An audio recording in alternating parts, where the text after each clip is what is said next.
Facepalm America. I'm Beowulf Rockland. Facepalmamerica.com is where you can go to find past episodes of the show, connect with us on social media, and find out all sorts of good stuff about us.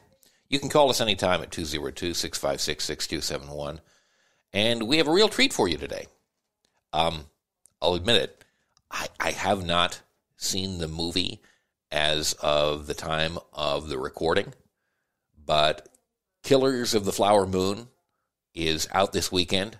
You've probably heard what it's about. It centers around a series of murders in Oklahoma in the Osage Nation during the 1920s that were committed after oil was discovered on tribal land, and it stars Leonardo DiCaprio, Robert De Niro, and Lily Gladstone. I literally have my tickets, and so we're getting an opportunity to speak with someone who was directly part of the production, and so I want to introduce her. Julie O'Keefe is the Osage wardrobe consultant on Killers of the Flower Moon, directed by Martin Scorsese and distributed by Apple Original Films. It's out in theaters now. Julie, welcome to Facepalm America. Thank you so much for being here. Thank you for having me. You were critical in creating accurate depictions of the characters in the film and their clothing. What did you focus on getting right about the look of these characters? Everything, because I had to show my face at home. So I basically collaborated with the brilliant costume designer, Jacqueline West, and I was able to really come in and sit down and go through all of her research and collaborate with a lot of the looks.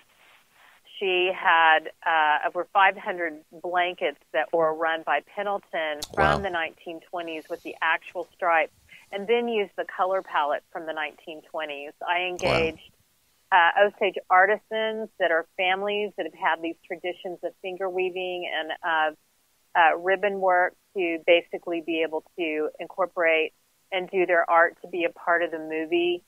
And then we really had a lot of the community coming in and showing us family photos of different pieces that were within their family collections that were things that we did not replicate, but that we gleaned ideas and inspiration from for other pieces similar to the Osage wedding coat. And I do have to say, because of that level and that very high bar that Martin Scorsese, placed on this story, we really had a voice and input, the entire community. So you had this epic, truly epic movie with all of these moving parts feel like a community project, which I don't know that there's another one out there that probably has ever done that. Tell us, if you could, about your personal background and what did you bring to making these important choices in the movie? Well, my background is really in product development, but I had a small store called the Cedar Chest in Pawhuska, Oklahoma. I was living in D.C. at the time. And I would go up to New York and bring different fabrics, different fringes. I developed some different colors and things that, could be incorporated and offered materials to my community, but along with a lot of the other 39 nations in Oklahoma to really be able to give them, something that they couldn't get. And within doing that, I started doing a lot of research. As a product developer, you do a lot of historical research, and some of which I did at Monticello at Thomas Jefferson's home. Oh, wow. They have a research center there looking at broadcloth, because that is actually what was traded with us or given as currency from the military, from especially the British.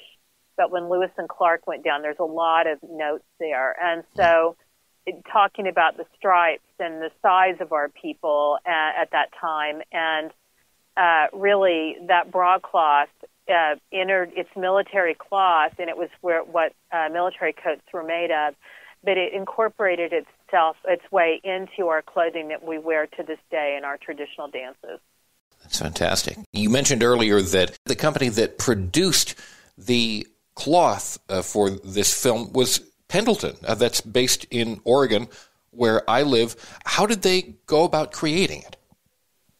Well, the blankets in particular, Jacqueline reached out to Pendleton because this was during COVID, so you couldn't meet with anybody. Right. It was really, ad hocing a lot of this, trying to get things done. And so she reached out to Pendleton and asked them for the original 1920s stripes that would have been in those blankets at the time. Right. And so what they did was run that original, because of course it's all digitized now and it's in their archive. Mm-hmm. And then she used the color palette from the 1920s and had them colored. So they were, that was really a remake of an original blanket that they had. As far as engaging the community with all of our artisans and the ribbon work and the broadcloth and everything that goes into it, a lot of the families that are contributing these, they have done this artwork for, it's been passed down, since the late 1700s to early 1800s. And so I engaged probably about 20 artisans, silversmiths, all different type of natives to really be able to have true, authentic ribbon work, finger weaving, silver work, embroidery, bead work, beading on broadcloth, and really incorporate that down into the movies so that there was no level of artisan that was left out of our, that tells the story of our culture. It's amazing the level of detail. It must have been pretty intense working in an environment where that level of focus was there, not just for you, but for all the other aspects of the film, getting it right, to the language, the sound, the visual. It must have been pretty intense, huh? It was, but for me, it was really a service. We're called Osage, but we call ourselves Wajaji. That's our name. Yeah. And it was really a service to my Wajaji people to be able to go in and really make sure that all the details and everything in our representation was truly authentic. And so it was really a joy and a passion, not so much a chore. That's fantastic. And as a member of the Wajaji Nation, what did you think of the final product? How did it impress you? Did it come through in the way that you had hoped? It definitely came through. We couldn't have anyone better than Martin Scorsese telling our story.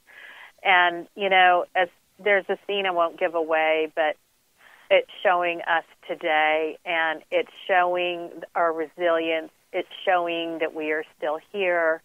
The silhouette that Molly wears, that Lily wears so beautifully, is basically hasn't changed for over 150 years. And there we are in all of our colors and all of our glory, really showing ourselves as who we are today. And I couldn't be more proud of the movie. Well, thank you so much for your contribution. Julia O'Keefe is the Osage wardrobe consultant on Killers of the Flower Moon, directed by Martin Scorsese and distributed by Apple Original Films. It's out in theaters now. Julie, thanks again so much for being with us on Facepalm America.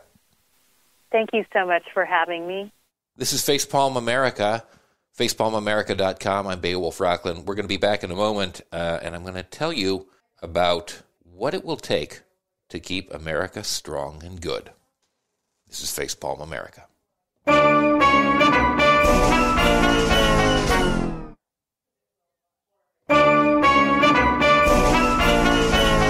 Facepalm America, I'm Beowulf Rockland, facepalmamerica.com.